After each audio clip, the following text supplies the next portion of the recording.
창세기 47장 1절에서 6절까지 말씀을 다 같이 보겠습니다. 그들이 또 바로에게 고하되 가나안 땅에 기근이 심하여 종들의 양떼를 칠 곳이 없기로 종들이 이곳에 거류하고자 왔사오니 원하건대 종들로 고센 땅에 살게 하소서. 요셉의 형들이 애굽에 내려왔을 때에 요셉이 바로에게 보고를 했고 또 바로에게 5 형제들을 데리고 갑니다. 아버지와 5 형제를 데리고 바로에게 가서 이 상황들을 쭉 이야기를 합니다. 자, 여기서 왜 요셉은 12명이 있는데, 그러니까 11명이 있는데 왜 5만 데리고 왔냐는 거예요. 이 5은 도대체 누구일까? 이런 또 의문점을 갖게 되죠. 자, 여기서 여러 가지를 생각하게 되는데요. 아마도 이런 생각을 할 수도 있지요. 당시에 요셉의 12명 이렇게 하면 그 사람들에게는 특별한 숫자로 의미가 와닿게 되어지고, 또 이들이 특별한 자들이라고 하면 바로가 뭔가 특별한 직책을 줄 수도 있다는 생각을 할 수도 있습니다. 그래서 요셉은 그 중에서 일부러 5이라는 숫자를 선택해서 데리고 갔다는 가능성이 있습니다. 이것은 요셉이 애굽에서 특혜를 받으면서 살지 않겠다, 그런 마음의 결정을 다 형제들과 의논이 됐던 듯합니다. 그래서 우리는 평범하게 살아가겠다 하는 그런 내용이 있고요. 또 하나는 요셉이 형들에게 미리 시켰습니다마는 바로가 묻거든 너희들이 어디에 있기를 원하느냐? 고센 땅에 살겠습니다, 이렇게 말하라고 시켰어요. 또 형들은 바로가 물을 때에 고센 땅에서 살겠습니다, 이렇게 또 대답을 합니다. 왜 그랬을까? 이 고센 땅은 도시도 아니고 시골도 저 떨어져 있는 시골입니다. 아주 당시 땅이 비옥하고 좋기는 합니다만은 문화가 발달한 곳은 고센이 아니거든요. 요셉이 있는 곳도 고센이 아니었고요. 그런데 고센 땅을 달라고 했을 때 사실 참 이거는 답답한 일이지요. 어떤 면에서 단 한 번밖에 없는 이 바로와의 면접인데 그 면접에 완전 죽순꼴이 되어진 겁니다. 이왕이면 좋은 땅을 달라고 해도 되는데 그렇게 저 외딴 곳에 떨어져 있는 애굽 사람들이 잘 가지도 않는 그런 땅을 달라, 이것이 참 이해가 되지 않지요. 어떤 면에서 이 바로가 뭔가 원하면 좋은 직책을 줄 수도 있어요. 이전에 뭐라고 그러냐면 목축업을 하는 자라고 말하라고 했더니 그대로 이야기합니다. 목축업이 왜 심각하냐 하면 당시에 애굽은 계급 사회이기 때문에 목축업을 하는 사람은 가장 하층민 계급, 이것을 뭐라고 하냐면 불가촉 천민이다, 이렇게 말합니다. 접촉하면 안 되는 사람, 이런 뜻인데요. 그런 취급을 받은 게 목축업이었어요. 그러면 그동안 상당한 리스크가 있는데 요셉에게나 또 형들에게 목축업을 선택하고 또 고센 땅을 달라, 이게 참 불행한 일이지요. 만일 이 바로에게 우리가 하나님의 선지자요 제사장들입니다, 이렇게 얘기했으면 가장 귀족 계급인 제사장으로 세울 수도 있는 거예요. 근데 그것을 뿌리치게 만들고 결국 가장 하층민으로 취급받고, 그것도 사는 것도 애굽 사람들 잘 살지 않는 고센 땅에서 산다. 참 이거 쉬운 일은 아니죠. 그걸 왜 이런 결정을 했을까? 이 참 바보 같은 짓을 했는데 왜 굳이 고센 땅에 살겠다고 하는 거냐고요. 그것은 오늘 요셉도 그렇고 형들도 그것을 인정하고 따라가는데, 그가 단 하나는 뭐냐면 애굽에 평생 살 것이 아니다, 영원히 살 것이 아니다, 언젠가 애굽을 떠나야 하는 존재라는 것을 인식하고 살겠다. 왜냐하면 고센이 가나안과 제일 가깝거든요. 그것이 하나가 있고요. 또 하나는 목숨 걸고 애굽에서 아등바등하면서 살지 않겠다는 그런 내면적인 결심도 있습니다. 이런 것들이 오늘 이 본문에 잘 포함되어 있습니다.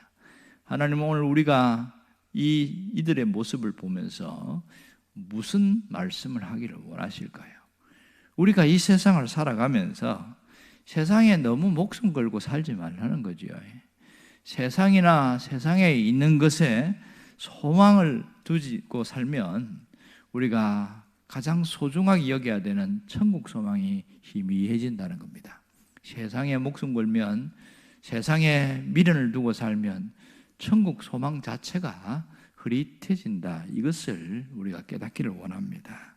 여러분, 정말 내 마음에 무엇이 지배하고 있느냐, 이게 참 중요한데, 내 마음에 세상의 것으로 꽉 차 있으면 하늘의 것이나 영적인 것은 우리 안에 들어올 수가 없는 거예요. 천국 소망을 밀어낼 수밖에 없는 거죠. 정말 세상의 미련을 줄이면 줄일수록 천국 소망이 우리 안에 더 크게 온다는 사실을 우리가 잊지 말아야 됩니다. 정말 우리는 어디에 소망을 두고 있는가? 많은 사람들은, 일반 사람도 어디에 소망을 두고 있는가? 이걸 한번 점검해 보면 좋겠습니다. 어떻게 알 수 있냐면, 새해가 되면 해돋이를 보기 위해서 사람들이 여러 곳으로 갑니다. 그리고 또 뭔가 특별한 날에 자기의 소원을 빌어요. 외국 사람이나 한국 사람이나 공통적인 소원이 있는데, 그게 뭐냐면 가족의 건강이었습니다. 얼마 전에 작년인가요? 잡코리안가 거기서 리서치한 걸 보니까 이 우리나라 사람들이 가장 큰 소망이 뭔가 공통적인 1위가 있는데, 그게 뭐냐면 경제적 여유였습니다. 예나 지금이나 경제적으로 좀 여유가 있었으면 좋겠다. 굉장한 바람인 것 같아요.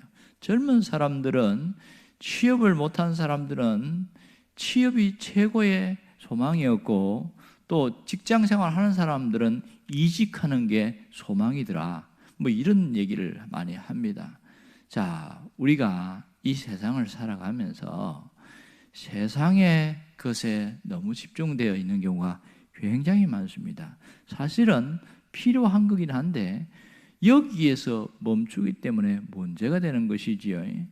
이 모든 것이 이 땅에 있는 것, 세상에 있는 것에 모든 소망을 두고 살아가요. 그러다 보니까 뭘 놓치냐면 위에 있는 것, 다시 말해서 하늘에 있는 것을 붙들고 살지 못한다는 거죠. 이 천국 소망이 우리 안에서 무너지고 있는 것이 확연하게 들어갑니다. 사실은 어떤 면에서 보이지 않는 천국보다도 보이는 천국이 훨씬 좋아요. 누가 그런 글을 써놨더라고요. 서울에 가면 천국보다 더 좋다, 이런 얘기를 써놨어요. 왜 그러냐? 서울에 5성급 호텔 가면 세상에 천국도 이렇게 좋지는 않을 거다, 이렇게 이야기하는 거예요. 잠자리가 너무 좋다는 거예요. 그런가 하면 그 유명한 뷔페집, 고급 음식점에 가면 세상에 이런 음식이 있나 싶을 정도로 아마 솔로몬도 이런 거 못 먹어봤을걸요, 이렇게 써놨어요. 그만큼 고급 음식 대단하죠. 백화점 가면 정말 천국에 있는 것보다 더 다양한 게 많다는 겁니다. 너무 좋다는 거예요. 그리고 고급 의료 시설에 들어가면, 종합병원에 갔을 때 그렇게 너무나 잘 돼 있거든요. 특별히 사위나 자기의 아들이 그 종합병원의 의사라면 최고의 대우를 받는다는 겁니다. 그러니 천국 안 가도 나 여기서 200년, 300년 살게 해주면 나 살겠다, 이렇게 하는 사람들이 정말 많습니다. 사실은 맞는 얘기이기도 하고요. 그러다 보니까 우리가 이 땅에서 자꾸 눈에 보이는 것, 이 땅에서 사실을 결국은 썩어 없어질 거기에 너무 목숨 걸고 사는 경우가 굉장히 많습니다. 오늘 하나님은 이 요셉과 요셉의 형들의 모습을 보면서 우리의 시선을 좀 바꾸기를 원하는 겁니다. 세상에 목숨 걸지 말고 우리는 언제나 천국 소망을 갖고 살아야 하는 존재라는 것을 인식해라, 이걸 원하신다는 겁니다. 정말 중요한 것은 내 안에 천국에 대한 소망이 정말 있느냐, 그냥 말로만 하는 거 말고 내 마음에 정말 뜨거운 그 소망이 있느냐, 이것에 대한 점검이 필요하고 질문이 필요하다는 겁니다. 우리는 늘 선택하며 삽니다. 어떤 면에서 신앙생활은요, 선택하는 거예요. 믿음이 좋고 나쁘고도 보면 그 선택의 결과로 나타나는 경우가 굉장히 많습니다. 하나님의 역사를 나타내느냐 못 나타내느냐도 보면 신앙적인 선택을 했냐 아니면 세속의 것을 선택했느냐, 그게 많은 영향을 받습니다. 어떤 면에서 잘나고 못나고 똑똑하고 덜 똑똑하고 그런 것보다도 나의 선택 때문에 나타나는 결과가 굉장히 많습니다. 그러므로 오늘의 선택은 내일과 다음의 삶을 확 바꿔놓는 것이 사실입니다. 우리가 어떻게 살아야 됩니까? 정말 붙들어야 할 것을 붙들고 사는 것이 대단히 중요합니다. 우리는 이 땅에 필요가 한 것이 많기 때문에 그 필요를 따라 살아가야 되긴 맞지만 우리의 마음만큼은 오직 하나님께 소망을 두고 우리가 마지막 안식해야 할 그 천국에 소망을 두고 살아가는 것이 너무너무 중요합니다. 그러면요, 이렇게 소망을 두고 살아가려고 하면 세상에 있는 것에 미련을 좀 버리는 게 필요해요.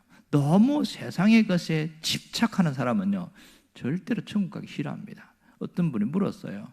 당신은 세상이 좋습니까? 천국이 좋습니까? 어디 있기를 원합니까? 그랬더니 이분이 유명한 대답을 했어요.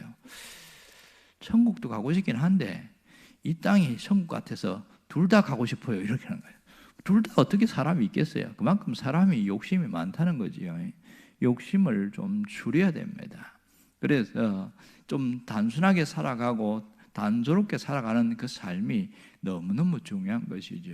정말 주님을 사랑하고 하늘에 소망을 두고 살아가는 사람은 이 땅에 살아도 살아가는 방법이 다릅니다. 오늘 우리가 어떤 마음가짐으로 이 세상을 살아야 할까요? 본향을 바라보고 나가기를 원합니다. 우리의 본래의 고향인 본향을 사모하며 나가기를 원합니다. 히브리서 11장에 보면 많은 믿음의 사람들은 본향을 사모하면서 살아갔습니다. 그들은 이 땅에서는 나그네처럼 살아갔습니다. 여기서 영원히 살 것이 아니고 잠깐 있다가 갈 세상이다. 그렇게 하면서 나그네처럼 살아갔기에 많은 것을 정리를 하기 시작했습니다. 나그네는요, 이 땅에 집착하지 않습니다. 나그네의 삶의 특징이 뭐지요? 텐트를 치지만 그것에 있지 않아요. 그것은 금방 또 옮기고 하니까 거기에 뭐 모으고 사재고 뭐 이런 거 없어요. 정말 우리가 마음을 비우고 욕심을 비우고 집착을 버리고 살아가야 됩니다. 우리가 늘 나를 통해 하나님이 나타나게 해주세요. 하나님의 영광이 나타나게 해주세요. 그런 기도가 있어야 되고 또 그렇게 살아가려고 해야 합니다. 그것이 천국 소망을 갖고 있는 사람이 갖고 있는 마음의 태도요, 기도로 갈 수 있겠지요. 그러므로 하나님은 이런 천국 소망을 갖고 사는 사람에게 이 땅에서도 오히려 평화롭게 살 수 있도록 하나님이 인도해 주시고 또 우리에게 상급으로 준비해 주신다는 사실입니다. 이 하나의 내 관심사 때문에 많은 것이 달라져요. 이 땅에서 왜 복잡해질까요?